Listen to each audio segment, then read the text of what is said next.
वायुसेना प्रमुख air chief marshal V R. Chaudhari ने कहा कि मौजूदा भू-राजनीतिक स्थिति को देखते हुए वायुसेना को शॉर्ट नोटिस पर भीषण और छोटे अभियानों के लिए हमेशा तैयार रहना होगा।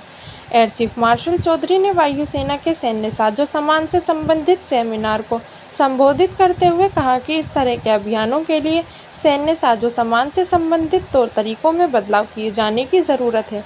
उन्होंने कहा कि इस तरह के परिदृश्य में साजो-सामान सहायता प्रदान करना बड़ी चुनौती होगी, क्योंकि वायुसेना के पास बेहद विशाल और विविध उपकरण तथा सामान हैं।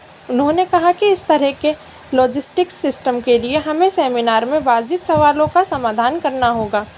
कलपुर्जों की उपलब्धता को पूरा करने के बारे में उन्होंने कहा कि इसके लिए मांग और भंडारण के तरीकों की समीक्षा करनी चाहिए।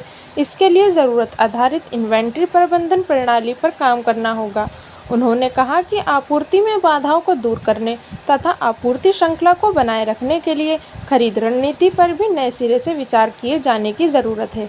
उन्होंने कहा कि हमें छोटी और भीषण लड़ाइयों के लिए तो तैयार रहना ही होगा, साथ ही पूर्वी लद्दाख में उत्पन्न लंबे गतिरोध जैसी स्थितियों के लिए भी तैयार रहना होगा। इन दोनों स्थितियों के लिए संसाधनों और परिवहन संबंधी ज़रूरतों को पूरा करना होगा। उन्होंने कहा कि स्काईवन से ज़रूरी सैन्य सामान के अभियानों की जगह पर ले जाने में हवाई अभियान काफ़ी हद तक मददगार होंगे, लेकिन इसमें बड़ी चुनौती भी सामने आएगी।